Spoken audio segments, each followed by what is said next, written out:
Just how many women investigators found at an apartment complex in Mesa connected to that international adoption scheme? Could facial recognition tech be the key in stopping school shootings? And a mother's job is never over. The reporter interruption that's now going viral. 12 at 12 starts right now, 12 minutes, no commercials on TV and on the go on the 12 News app, Facebook and YouTube. Hey guys, it's Rachel here. Let's talk. Is Sesame Street an appropriate platform to teach your kids about drug addiction? We're asking because the popular kids show created a Muppet that's in foster care because of her mom's addiction. So we want to know what you think. Cast your vote right now at 12news.com/bullhorn or comment down below if you're watching on Facebook or YouTube. The results minutes away. Hashtag most clicked. Here are the stories piquing everyone's interest right now. The international adoption scheme involving an Arizona man is now making national headlines. Maricopa County Assessor Paul Peterson is accused of bringing nearly 70 pregnant women from the Republic of Marshall Islands to the U.S. 28 of those women were right here in Arizona. Investigators say he then forced them to give their babies up for adoption. In fact, they found 8 pregnant women at an apartment complex in Mesa. We asked some of the neighbors there if they knew anything was up. There's constantly different people kind of filtering through. There was always pregnant people there, so I was always wondering about that. Court documents say Peterson charged adoptive families $35,000 per child. Peterson is now facing 62 charges, which include human smuggling and sale of a child. A Valley bus driver is in a world of trouble after he was caught on camera slamming on the brakes, causing a kid to get hurt. Investigators say Jamie Tellez got upset after a boy threw a piece of paper on the bus. That's when he suddenly hit the brakes, sending a different boy, an 11-year-old, into the windshield. The kid hit his head so hard it cracked the windshield. Tellez was arrested for child abuse and endangerment, among other things. He was also fired from his job. Proof a mother's work is never done. A reporter was live on the air reporting on the Turkish airstrikes in northern Syria when her 4-year-old son crashed her report. The internet just loving this. Hashtag real life, right? So why was her son at work with her anyway? Well, actually, both of her sons were there hanging out at work because, quote, breaking news in Syria didn't line up with preschool drop-off. Keeping you and your kids safe is one of our main missions here on 12 News. So here's a question. Is facial recognition tech the way to go to try and stop school shootings? One district is making the controversial decision, testing it out along with gun detection software to improve security. Stephanie from the Today Show giving us a look at the technology that could be the key to preventing school shootings. At Lockport High School, I walked down the stairs, through hallways, and past classrooms. In our simulation, I'm being watched by a system that's looking for threats to the school. The facial recognition software, along with a human monitor, matches my image to a photo. Person of interest detected. But what if I also had a gun? The cameras are looking for that, too. The gun actually has to be in hand for the system to pick up. The technology immediately recognizes a gun pulled from its holster.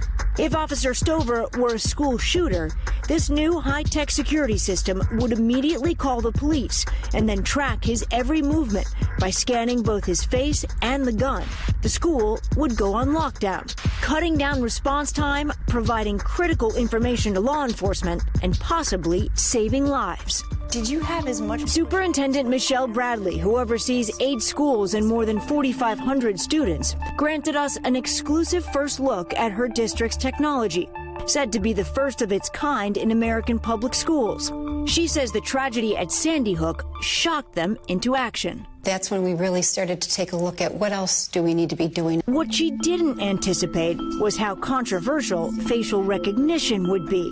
After the system was installed, an angry parent worried it could be used to spy on students, writing in the New York Times, district officials pledged that they would never deploy the software in that way, but what matters is not what those in charge promise, but what an intrusive technology has the capacity to do. The New York Civil Liberties Union tells Today the district's policy is deeply flawed and puts students' privacy and civil rights at risk. How do you allay their fears? We understand the privacy concerns. We've taken them seriously. We've taken a look at our own policy. It's been amended several times. The district says the database will include sex offenders, unauthorized staff, and others who pose a threat, according to law enforcement or the courts. At a nearby park, they got to do what they got to do to prevent another big shooting. Parents are scared and want schools to improve security. I have to say, I think it's a good idea. We don't know who's going to be angry that day, so why not take the measures? I'm afraid for him and all of his classmates, and I want to protect them. I hope that it won't happen. Of course. Lockport's motto is pride in our past, faith in our future. And now this school district is putting its faith in facial recognition. Keeping all people safe in Lockport. Checking your pulse on health, the vaping illness situation is getting worse. The CDC just announced that there has now been nearly 1,300 confirmed and probable cases around the U.S. That's an increase of 219 cases from last week. 27 people have died. Alaska is the only state that has no reported cases. The issue now has life insurance companies taking a second look at their policies. Prudential Financial just announced it will start charging higher life insurance rates for anyone who vapes.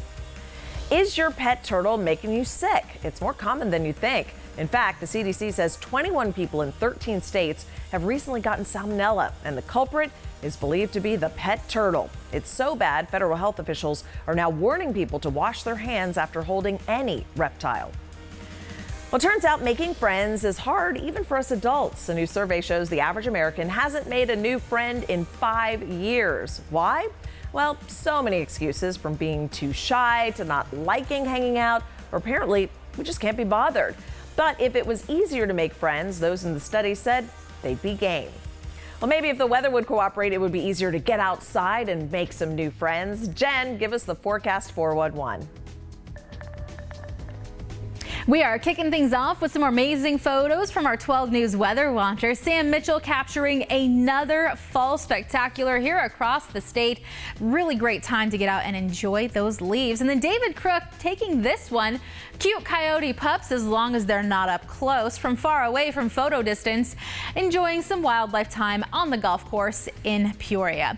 Your Arizona State Fair forecast: sunny, pretty mild this afternoon. Might get a little warm in the sun, but in the shade, just gorgeous. Upper 80s, and then overnight tonight, low 70s, and then upper 60s early tomorrow morning. Not the case for the high country. Check this out. First freeze warning of the season for places like Flagstaff.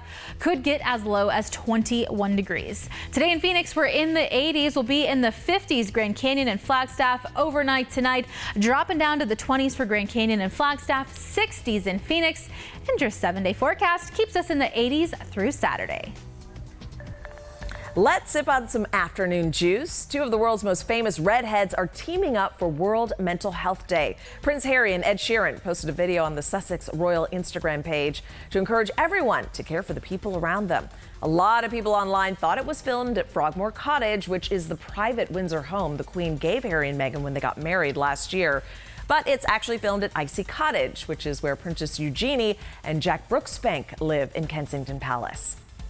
Well, so many things are happening with Miley Cyrus right now. The Wrecking Ball singer had to have her tonsils removed Tuesday, and it was quite the ordeal. She Instagrammed the whole hospital stay, asking fans to send well wishes so she could attend this weekend's Gorillapalooza, hosted by Ellen DeGeneres, to raise money for gorilla conservation efforts. Then she posted a steamy picture of her back at home with singer Cody Simpson, calling him her boyfriend.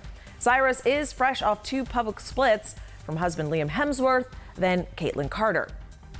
Time now for A to Z 60, where we celebrate the people, places, and things that make the Valley awesome in just 60 seconds, which is just enough time for Mitch to paint us a picture of just what you can find at the Scottsdale Artwalk.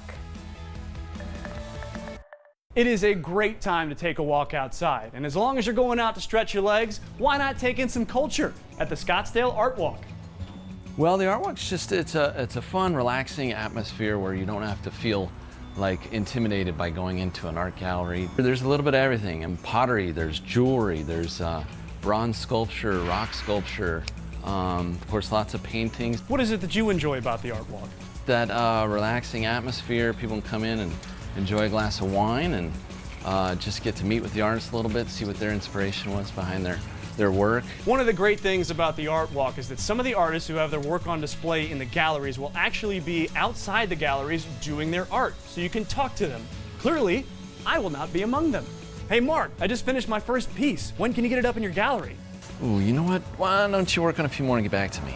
Oh, okay. So I'm not an artist, but there will be plenty here every Thursday night at the Scottsdale Art Walk. And that's your A to Z 60. Back to today's talker. Is Sesame Street an appropriate platform to teach your kids about drug addiction? We're asking because the popular kids show created a Muppet that's in foster care because of her mom's addiction. I asked you guys to weigh in. 77% of you are saying, yeah, this would be a good idea. Keep on voting on 12news.com/bullhorn. And those of you watching on Facebook and YouTube, you can always comment down below.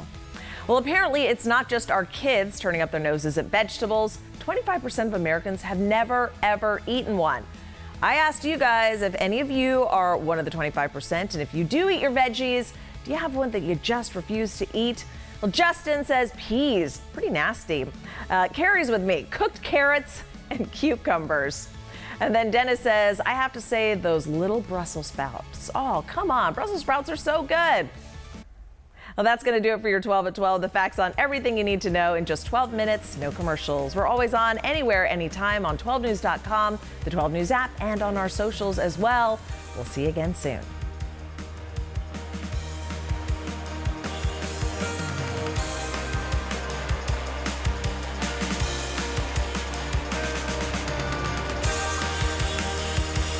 Let's check in with Destry to see what's next on Arizona Midday. Coming up on Arizona Midday, oh yeah, you're gonna love this. We have fall fashion finds, including hats and more. But that's not all. We're also going to tell you how to have a debt-free